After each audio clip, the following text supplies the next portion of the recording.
Hello, and welcome to our webcast for June 21, 2019.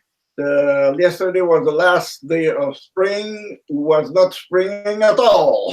Yes. Okay. My name is Christian Debré. This is Amy Asbrook, the director of Toujours Vivant, Not Dead Yet. Hello. And over there, just here, It's right okay, there. we're there, okay. This is Taylor Hyatt, our outreach coordinator and policy analyst. Toujours Vivant, Not Dead Yet is a non-religion organization by and for people with disability and our allies. Non, non, je veux pas les temps, je veux. Non, non, je sais ce que tu veux faire. OK, sorry. You'll be a film. OK. Sorry. Okay, our goal is to inform, unify, and give voice to the disability rights opposition, to assisted suicide, euthanasia, and other ending of life practices that discriminate against people with disabilities. Today's topic: suicide and Canada's military. Second topic: announcement. Very short one, but a big one. Very short, but important. Yeah. Okay. So, suicide and Canada's military. This week, we are looking at the high rates of suicide among Canada's veterans, the connection between medical assistance in dying and the military's suicide prevention efforts, and the role of the anti-malarial drug mefloquine may play in mental illness and suicide among veterans. Canada's veterans fall into two population groups by age, depending on the era of their military service. There are about 48,000 war-era veterans remaining from the World War II and Korean era with an average age of 92. So a lot of people were an average age of 92. Another 600,000, more than 500,000 armed forces veterans, include regular forces and primary reserve veterans with an average age of 58 years. So these are people who served anywhere from Somalia to Afghanistan to any Eastern Europe. Yeah, Eastern Europe, so lots of places. Yeah. The 2017 Veterans Suicide Mortality Study found that from 1976 to 2012 in Canada, 1,421 male veterans and 65 female veterans committed suicide. Male veterans had an overall 1.4 times higher risk of dying by suicide compared to the general population, with the youngest males being at highest risk. And female veterans had an overall 1.8 times higher risk of dying by suicide compared to the general population. And this applied to women in all age groups, so it wasn't just the youngest.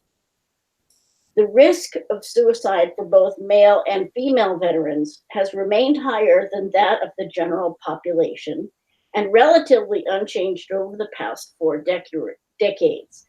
The annual rates demonstrated large fluctuations, but no significant increase over time. So it went up and down, but it's been fairly steady. The average is very steady since a long Right. time. And again, these are veterans. The Department of National Defense has also released annual studies on suicidality among active Canadian armed forces in the past several years. The 2018 report, which compiles data from 1995 to 2017, found that 266 men serving in the Canadian forces and 15 women died by suicide. However, we could not find information about mental health issues for this entire group. The way they present the information makes it absolutely difficult to find the information. So it's all there, but it's very hard to get at. Welcome to the army. Yeah, really. So basically what we found is that among veterans, the rate of suicide is higher than the general population, but among people who were serving, it was about the same as the general population. Veterans Affairs has also done a long-term study to determine whether particular groups of veterans are at risk of suicidality at the time of their release from the military. The study showed that the younger someone is at the time of discharge, the greater their risk of suicide will be in the following few years. Men who were released before turning 34 had the greatest suicide risk compared to men released at age 45 or older. Men who left the military before the age of 25 were 3 times more likely to die by suicide.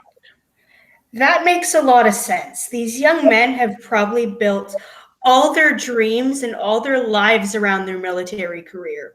Maybe they feel like they failed their country or they ruined a family legacy.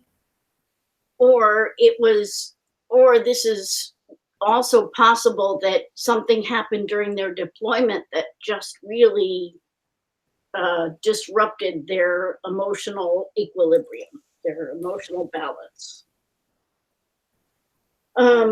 For men who left the military between 1992 and 2012, suicide risk is greatest in the first 5 years after leaving. After 20 years, the risk of suicide matched that of the general population. And among women, the risk of suicide increases over time. Suicide rates are significantly higher than the general population in the second decade after release. Over 20 years after release, however, female veterans' suicide rates were not statistically different from other Canadian women. So they were higher for the first 20 years, but then it evened out. Female veterans were also more likely than male veterans to have suicidal ideation or psychological conditions. And again, being in the military, especially being deployed, is very brutal. And there's also, a lot of times women in the military experience sexual abuse. Yeah. And so they are more, right. They are still military, which is very harsh. Right. And you had something happen to you. Yeah. The risk of suicide was greater for both men and women who were junior non-commissioned officers rather than officers at the time of their release.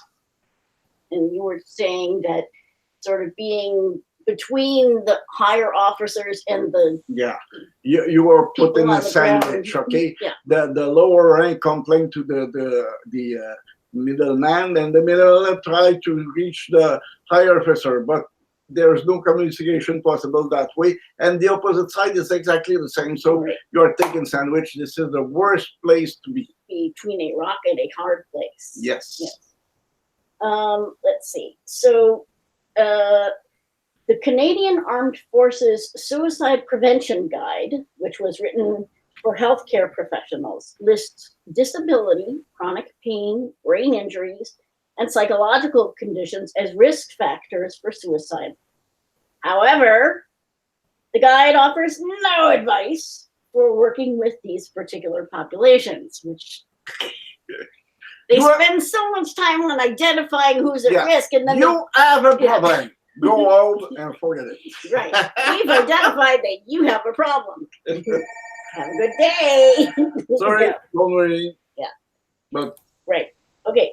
So the Center for Suicide Prevention's article on military suicides describes the quote-unquote green culture, which is marked by secrecy, stoicism, and denial, where confiding in a doctor or therapist about PTSD or sexual assault can be a career-ending move, as there is no expectation of confidentiality. Yeah, your boss in army, your boss always knows everything about you, right? Including your health record or whatever.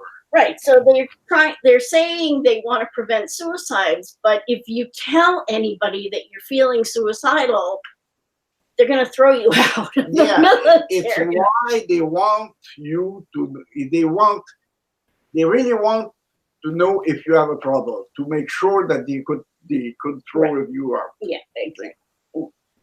The article describes some protective factors that can make suicide less likely, such as shorter and less frequent deployments. Forget it. Yeah.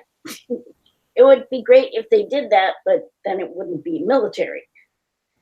More rigorous screening of new recruits for mental health concerns. Depending of the need of soldier. Right. So if they need soldiers, they're not going to do that because they need cannon fodder. Yeah.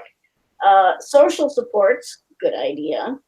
Psychological protective factors such as resiliency, having a sense of purpose and meaning, and access to mental health treatment.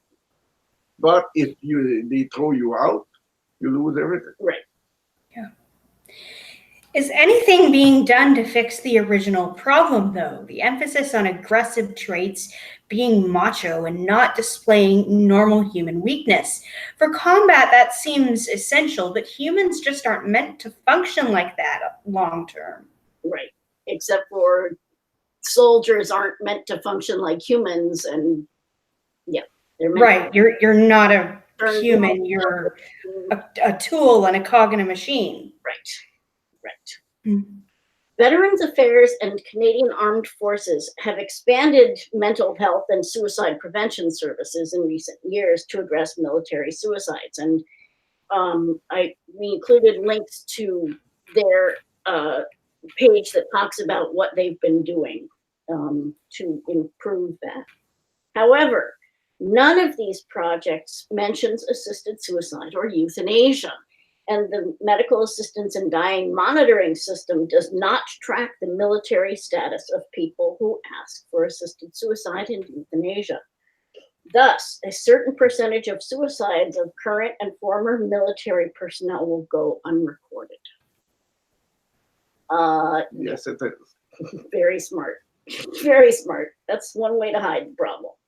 Veterans Affairs conducts periodic life after service survey studies to look at veterans' social, financial, health, mental health, employment, and other aspects of life after service. Appendix 4 of the 2016 survey shows veterans' ratings of their physical and mental health. On a self-rated scale of physical health, 45.5% said they had very good or excellent health.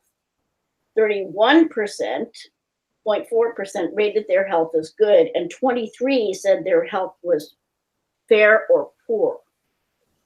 And it's a quarter of the mass. Right. And I mentioned that this was, 1 in 4. So I mentioned that this is in Appendix 4 because if you just look at the report, it gives only the figure that 45% said they had very good or excellent health. Yeah, they show the flash is very good. Right, okay? right. You have to go. You have to dig a little deeper to find the problem. It's not hidden, but it's not shown clearly. Right, yeah. It took a while to find it. Yeah. On a self-rated scale of mental health, 55.6% said they had very good or excellent mental health. 23% rated their mental health as good. More than 10% difference. Yeah. Because if they rate their at the first they rate their health at 56 some percent, and the other one 45. Hey, they're supposed to be the same. Well, but they're not necessarily. People don't always feel emotionally about themselves the way they feel physically. Yeah, but anyway, and getting back to it, 21.1% they had said they had fair to poor mental health, which is, again, they hide it in the the appendix so that you don't. And this one is very close. So this number is probably the best one of the three. Right. The most reliable. Okay. Appendix 6 shows that veterans had more physical and mental health problems than the general population. Again, you had to go digging for it. 40.8% of veterans had chronic pain compared to 21.7% in the general population. That's about looks normal. They abuse their body, or they being abused in the army. That's the way the army works. Right. The rates were also higher for back problems and migraines. Same thing. Yeah. 21.9% of veterans had arthritis compared to 13.6% of the general population. 11.9% of veterans had hearing problems compared to 2.7% in the general population. Little difference. In the army, the guy who used the cannon or the any kind of firearm, yeah, are protected. But the guy next to him, normally not. Isn't necessarily, yeah. 20.5% of veterans had depression compared to 7.4% in the general population. So that's almost 3 times as many. 14.6% of veterans had anxiety compared to 5.7% of the population general.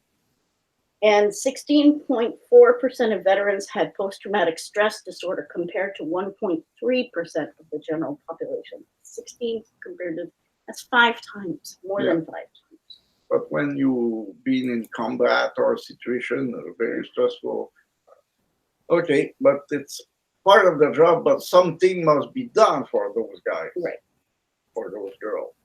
58.9% of veterans sometimes or often had problems with daily activities compared to 25.5% of the general population. So they needed help with activities of daily living. The Veterans Affairs bureaucracy appears on the surface to be straightforward and one can either contact them online, call a toll-free number, including a TTY line, or visit the office in person. However, the sheer number of programs, the amount of paperwork to qualify for each one, and the stress of recalling service-related trauma can be overwhelming to many people who need help. There are some peer-to-peer organizations that provide individual advocacy and support. The Legion is the largest veteran service and the most known. The most well-known. Wounded Warriors Canada is a charity that provides mental health services to veterans and their families, including individual, couples, and group therapy, equine therapy, and service dogs for veterans with PTSD. Veterans Emergency Transition Services, known as VETS Canada, connects veterans with resources such as affordable housing, government benefits, health care, financial help with living expenses, and employment. So there are some resources. Many veterans are also dealing with behavioral and mental health side effects from an anti-malarial drug called mefloquine, given to soldiers during the early 1990s. Soldiers deployed in Somalia, Haiti, Afghanistan, and elsewhere were ordered to take the drug, but not informed. Order. Yeah. You are in the army. Right. This is not a choice. Right. You don't have a choice. But we're not informed of potential side effects. Yeah, but for the army, it's kind of normal. Do you remember that the American army put a full regiment in front of atomic bomb in short distance, just to know what had happened with those afterward, or the LSD test, or so on, so on. There are so many. Yeah. Many people who took the drug report symptoms similar to post-traumatic stress disorder, including nightmares, psychosis, rage, paranoia, insomnia, and tinnitus. And multiple lawsuits are being filed against the Canadian government because of this. Although the Canadian government no longer uses mefloquine as a first-line anti-malarial drug since 2017, the Royal Canadian Legion has called on the Minister of Defense to stop using it altogether until further research can be completed. And in 2016, Health Canada came out with a report that said, oh, it's really not that bad. It's, there are some problems, but it's really not that bad. But what I think happened, this is just my uneducated opinion, is that they used studies that studied travelers, vacationers who took the drug once or twice in preparation for going to a place where malaria was endemic, as opposed to studying soldiers who took the drug multiple times for long deployments in those areas. And I think that made a difference in the results of the studies. And if you just look at people who take the drug once or twice, yeah, they're not going to have it. At least it's logical. Right. At least that's what I think. It's my guess. But be that as it may. According to Corporal retired Carmel Hutchinson, who served with the 734th Regina and 746th Calgary Communications Squadrons, military training teaches soldiers that they are replaceable parts of a machine whose function is to accomplish a military objective. They are tools, and another person can always take their place. Many newly disabled veterans, therefore, believe that they do not matter once they can no longer perform their military duties. They feel that they have lost their purpose once they can no longer work for their country. In another conversation Carmela and I had, she mentioned that vets are basically expected to give up their whole lives for their service. They lose the most basic things, not just their physical abilities changing, but they lose their colleagues, their friends, their structure of their day, and their identity. A returning vet might not know how to see themselves as anything other than a soldier. Right, exactly. It becomes your entire identity, and when you are no longer a soldier, you don't know what you are. For those who promote assisted suicide and euthanasia are sending the same message. Acquiring a disability means a person ceases to contribute and becomes a burden. They say that outside of the person's former role, life no longer matters and it is selfish to go on living. The suicide prevention efforts of the Canadian Armed Forces and Veterans Affairs Canada will be ineffective and incomplete as long as soldiers feel their careers and benefits will be at risk for disclosing psychological distress, and as long as the MAID monitoring system ignores military personnel who ask for euthanasia. So, all right, we have an announcement, which is that this is the last webcast before we take our summer break to concentrate on other projects. But it's not holiday. Right. It's a little looser, but we are still working. If all is well, we will be back on Friday, August 23rd with more topics related to assisted suicide, euthanasia, and other ending of life practices. Meanwhile, you can visit our website at tvndy.ca and view our collection of more than 200 webcasts. Yes. There are a lot We of have webcasts. so much webcasts. Okay, some of the first one are not so useful now, but there is a lot of content in all those They're things. still relevant. Yes, most still are relevant, but some are not so much. But the first one, Yeah, you need to look at them to decide if they're relevant. Yeah. I mean, one of the advantages is that they are current records of what happened. So of the process of adoption of the law and that kind of thing. That's the truth. So that's an important thing. All right. If you have questions or want more information about the topics that we've discussed here, you can visit our Facebook page at facebook.com/toujourvivant, not yet, all one word. You can visit our website at tvndy.ca.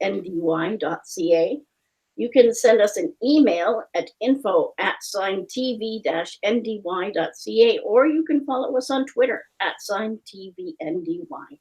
Thanks to Christian for helping out. And thanks also to Taylor for being there. And we will see you in a couple of months. Yeah. Thanks. Take care. Bye. Have a nice summer. Yeah. Bye.